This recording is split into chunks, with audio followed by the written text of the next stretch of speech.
เอกกิ่งแก้วเชิญครับ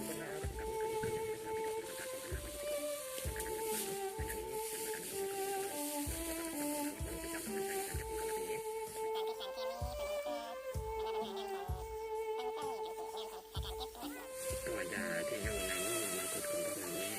จะเข้าไปช่วยในการรักษาสุขภาพโดยบรรดาซ่อมแซมเซลล์วัตถุลังต่างๆของร่างกายนี้เพื่อฟูสภาพต่างๆในกับ